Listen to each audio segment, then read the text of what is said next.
Welcome to Let's Talk About It with Nathalie Ellis. For so long, talking about mental health has been taboo in our society. The mission of this show is to break the silence, break the shame, and break the stigma surrounding mental health by talking about everyday topics that impacts everyday living through our actions, feelings, and our thoughts. I am your host, Nathalie Ellis. I am a licensed professional counselor practicing in the mental health therapy in the state of Georgia since 2001. I have a private practice where I work with individuals, young and old, with their behavior, emotional, and cognitive issues. And my purpose is to empower them, enrich, educate, and motivate my clients to be their best self. And our show today is talking about forgiveness.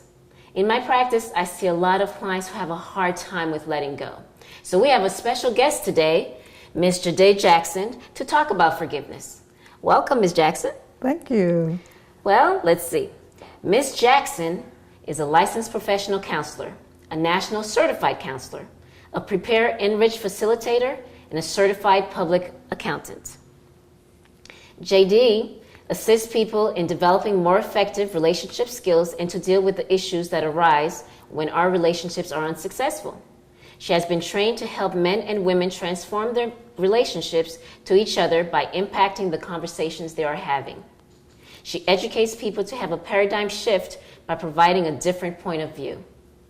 So if you're needing to talk to JD, she will help you with growth and development, conflict resolutions, communication skills, and she also works with couples. She offers a monthly forgiveness circle and a quarterly Art of Feminine Presence workshop. So welcome, Ms. Jackson. Thank you. Thank you for having me here. Definitely, definitely. So our first question, the topic is about forgiveness. So tell us about forgiveness. What is the definition of that? Well, one of the things when I talk to people about what does it mean to forgive, it means to release the anger. It means to let go of the hurt.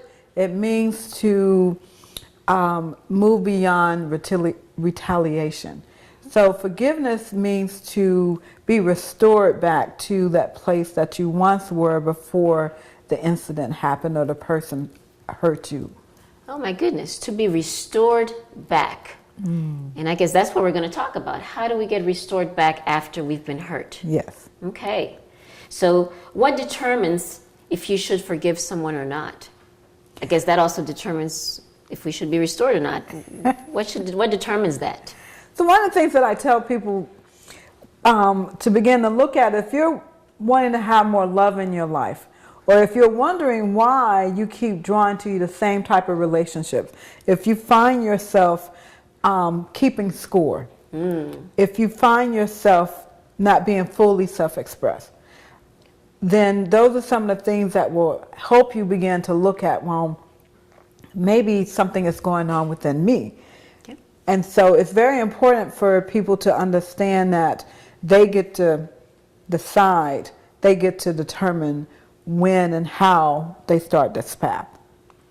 Wow. So they determine when they get to restore. Mm-hmm. Wow. And how do they determine that? One of the ways that they determine if it's time for them to do forgiveness work is looking at what's going on in their own personal life. Mm-hmm. Sometimes people who are walking around with emotional wounds are having physical challenges, like health challenges. Sometimes they're having anxiety. That's like a mental challenge. Sure. Panic attacks, yes. Worrying. Sometimes they're looking at themselves being the victim. Like, why does this always happen to me? Mm-hmm. So those are some of the things that you would want to begin to think about as it relates to forgiveness. Okay. And because now I'm wondering, did I hit the question? Like, did I answer the question? You did. Okay. You did. And it sounds like with forgiveness, it's about how to restore again all those emotional wounds that people have experienced, mm-hmm. right? And so, what should a person forgive? Why should a person forgive someone that's wronged them? Well, one of the main reasons to forgive someone who has wronged you is because you want to move, especially as an adult, you want to move away from being a victim. You want to restore yourself. And when you are walking around with these emotional wounds, then what's happening is you're looking at, why me? Why does this keep happening to me? Okay. So, and could you repeat the question again? Sure. And you said something else too in regards to like the mental health piece of it, because again, it seems like the more we're holding on to the hurt, the more we're not letting go of what individuals may do to harm us or to hurt us. It creates some mental health issues. It creates physical health issues. And so, and why is that so important to forgive? Why is it so important to forgive? So, thank you. So, the reason that it's important to forgive is that we want to be our best selves. And if we're not able to be our best selves, we want to begin to look at what's getting in the way. What's getting in the way of our mental stability, what's getting in the way of our, as I say, the relationships that we want to have. Not only that, if we're unable to forgive, we keep the cycle going. In other words, we pass these injuries onto our children if we are parents. We also tend to see these cycles of injuries happening within our relationships, within our family, which comes back to being a victim. So those are some additional things. Right. So the forgiveness is important in order to let go and in order to move on, because it seems like it's going to impact all your relationships. It's going to impact a lot of aspects of your life and creates a lot of burden. Yes. Emotional burden as well as physical burdens as well. Yeah. And the other thing, in addition to that, that emotional burden impacts the mental capacity. I tell people if they're feeling a certain way, it's because of what they're thinking. And if they're thinking people are out to get me, no one loves me because they've been injured as a child or within their relationships, then what ends up happening is that creates this mental instability. And once again, and it also can, that mental part begins to impact the physical part. So you will want to begin to move toward forgiveness for, as I said, for you to be your best self. And you have to look at what's getting in the way. What's getting in the way. And sometimes when we're not forgiving, we're not letting go, that is in the way. Absolutely. It does stand in the way of the thing that we say that we want. We are the ones who are actually preventing having the joy, having the love, having the passion that we so crave in our lives. Also, our unwillingness to forgive gets in the way of our self-expression. Wow. Like we're not able to be fully self-expressed. Wow. So this is great stuff, because it sounds like when we don't forgive, we are in the way of a lot of things, and it creates, again, so much burden. And we'll talk more about that after the break.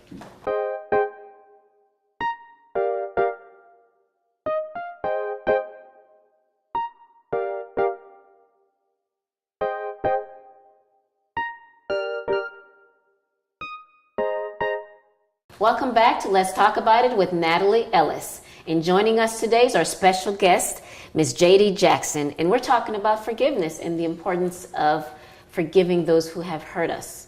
And so, Ms. Jackson, you talk about emotional wounds, and you talk about that when we don't address those emotional wounds, it gets in the way. It gets in the way of our relationships. It gets in the way of a lot of things. And so, with a lot of my clients, I often hear that they don't want to forgive because it's not okay what they did. There's a lot of misconceptions about forgiveness. Can you tell us some myths or misconceptions in regards to forgiveness? Sure. One you just brought up. People think that if I forgive, then that means that I'm letting the person off the hook, that I'm really saying it's okay, that what they did is all right. And forgiveness is not about saying that what they did is all right. It's not condoning what happened. Once again, forgiveness is for oneself. So that's one of the biggest myths that gets in the way of people actually even considering forgiving, is that if I forgive this person, then that means that they get a pass. They get a here, like you'll get out of jail card. And like everything's okay. Right, absolutely. Right. And forgiving doesn't mean everything's okay. No, it doesn't. Forgiveness, once you forgive, once again, it's about freeing oneself. The second myth about forgiveness is that once I forgive this person, everything is gonna be all right between me and this person. Like, if I forgive you, then that means love is gonna exist instantly. And we tend to think that the opposite of hate is love, but it's really not. In this instance, it's indifference. Like, if you can just get to this place where you have no emotional charge around what the person has done.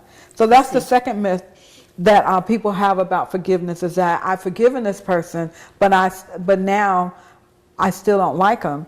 Well, or, I'm all right. I'm indifferent toward them, and that's a good place to be in, because there isn't that charge anymore. The third myth about forgiveness is that sometimes we think it's going to be instant. Like, forgiveness should be an instant thing, where sometimes it's not. Forgiveness is a process.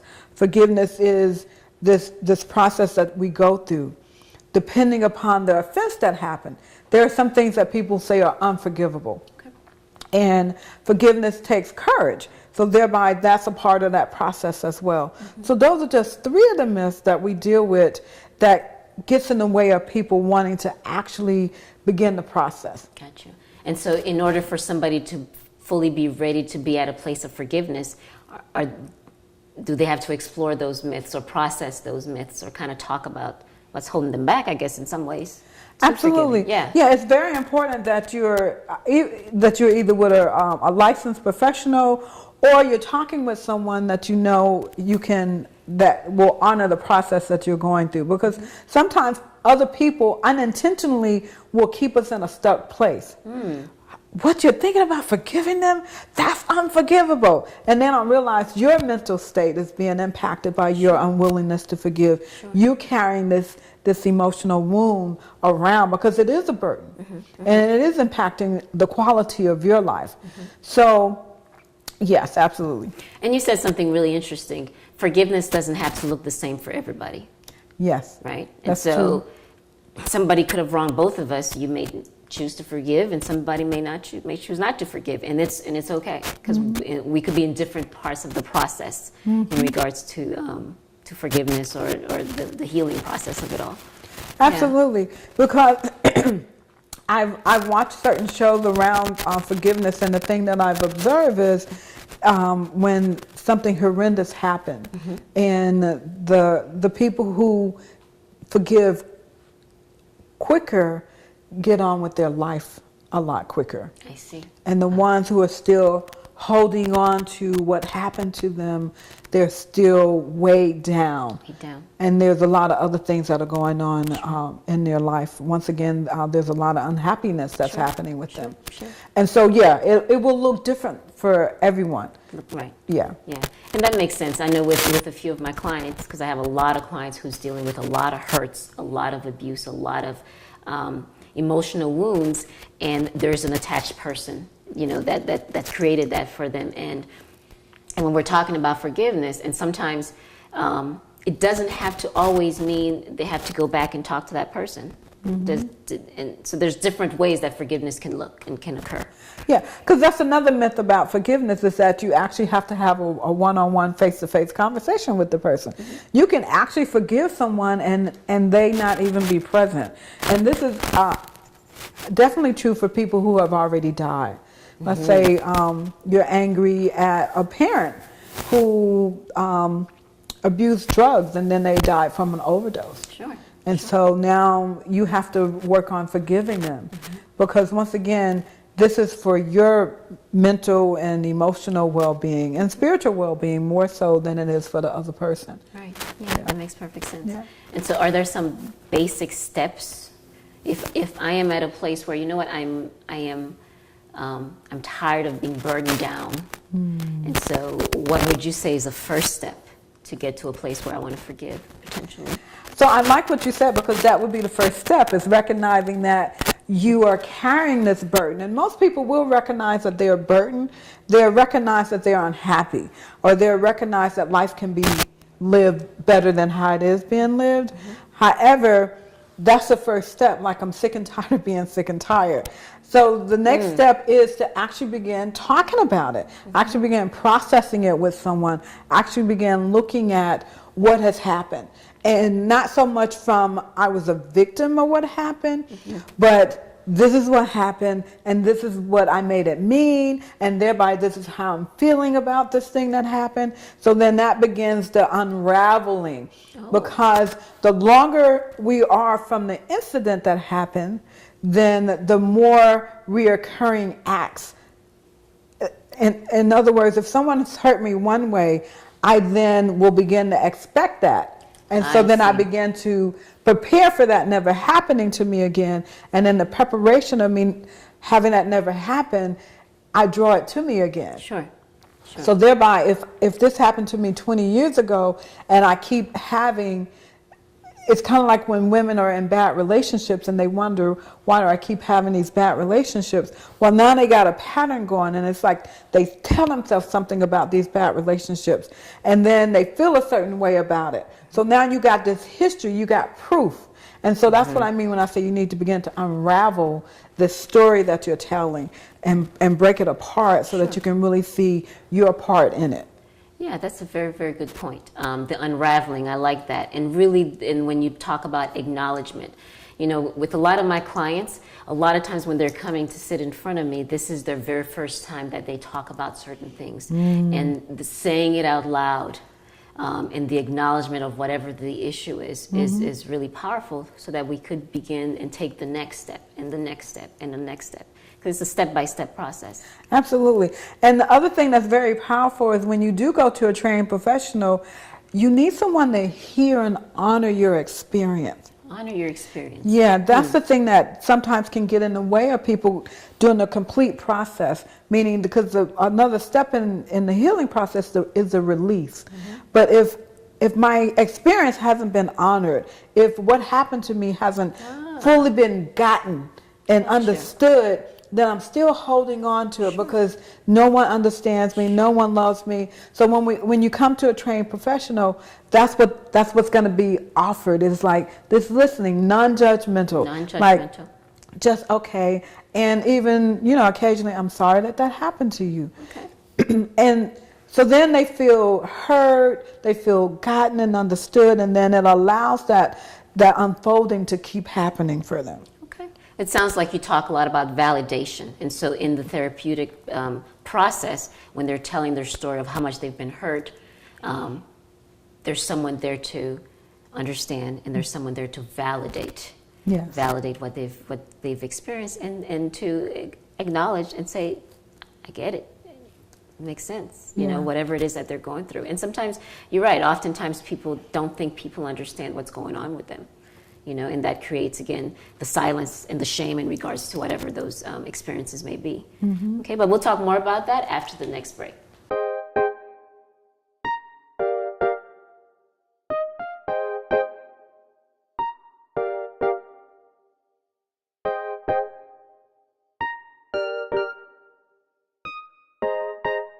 Welcome back to Let's Talk About It with Nathalie Ellis, and we have our guest here, JD, talking about forgiveness.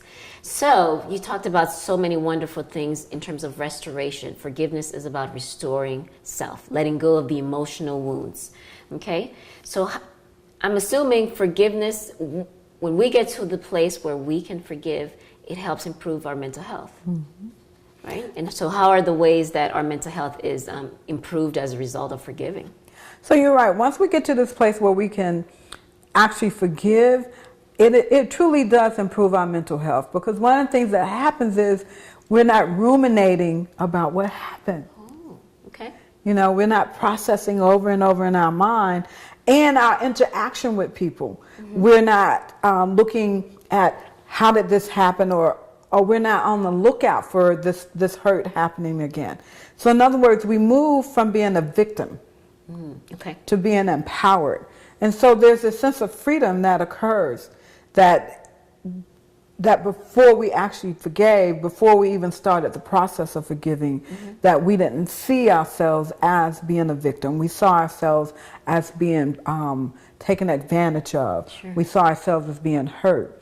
So it improves our mental ability to have what I call as mental space. To be able to process other things besides this one thing that's consuming us. Sure. So the quality of your sleep improves, and here's the one thing: your relationships improve. Because when you're no longer seeing yourself as the victim, then that means you're no longer scanning for being taken advantage of, or hurt, or disrespected, or dishonored, however their emotional wound shows up for you. Sure. The other thing that happens is you're no longer proving. Like there's this process of proving that takes place. And so once you have forgiven, then that begins to disappear and dissipate for you as well. Wow. And all of these impact the quality of your mental state. It does. Yeah. And I like the word freedom. Yeah. You know, kind of being free from the hurt and the baggage of that hurt, you know? And so, so forgiveness is definitely essential to healing. It is. Forgiveness is one of the key ingredients to healing. Without forgiveness, because forgiveness eventually will allow us to see the other person. Okay. Forgiveness allows us to have compassion for the other person as well. Okay. And forgiveness also allows us to grant the other person compassion. In other words, we begin to look at, based upon life events, that this person has done whatever it is that they've done, but I can move away from the situation and actually forgive them. So, which is to make oneself whole again, because it's still back to the restoring oneself to as one once was before this injury happened. Okay. So trying to restore yourself to who you were before the injury happens. That sounds like that's a process. It is. And that takes a lot of work. Yeah. And the most important part of it is the willingness. You have to be willing. You have to be willing to take this journey. You get to choose. No one is going to impose or force this upon you. But if you're unwilling to actually take this walk, then that means that you're choosing to stay stuck. I see. And you get to choose. You have free will. Yeah, definitely. Can you give us an example of a specific thing that individual can do to show that they have forgiven someone? Maybe it's with someone else. Is there a specific dialogue that may occur?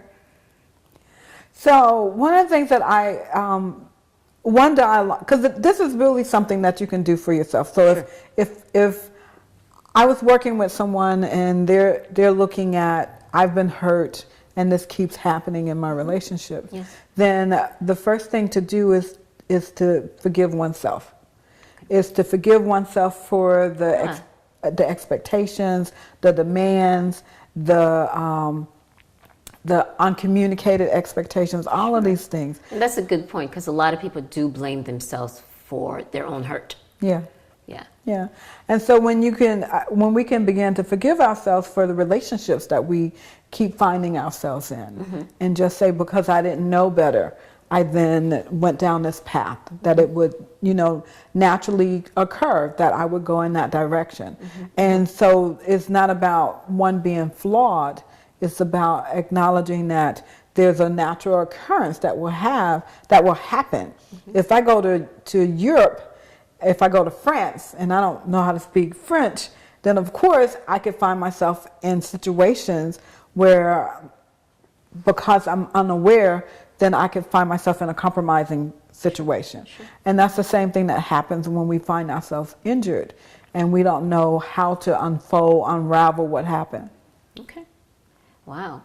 So it's a lot of different processes that could happen with forgiveness. Yeah. One of the things, a strategy, actually just yesterday, I have a teenage young man who has a lot of hurts against his father, who has physically abused him, and not sure how to let go. And the thing about the not letting go, because of the abuse that's occurred, he's very protective of mom. And so he's 18, not 17, he's 18 now, and feeling stuck as if he has to protect mom because dad continues to be abusive, and not knowing how to let all that stuff go. And so one particular thing that we did was, kind of break down each thing and kind of put it in a jar. So this conversation about forgiveness is so intriguing. And I would love for us to continue this conversation, but we're running out of time. And so, Ms. Jackson, can you tell the audience how they could reach you? So one of the ways that you can reach me is by going to my website, which is youareworthy.org. You can also follow me on all the social media sites, which is Facebook, LinkedIn, Instagram, and I'm also on Meetup. And those are some of the other ways that you can reach me. All right. And if people want to have a conversation about forgiveness, you're the person to call. Yes. As a matter of fact, we're doing a forgiveness circle. And so you can go on Meetup to find out more information about that. It's under the Art of Feminine Presence, Atlanta. Great. Thank you so much for joining us, Ms. Jackson. And thank you so much for joining us here at Let's Talk About It with Nathalie Ellis. And again, our mission is to break the silence, break the shame, and break the stigma surrounding mental health. Thank you.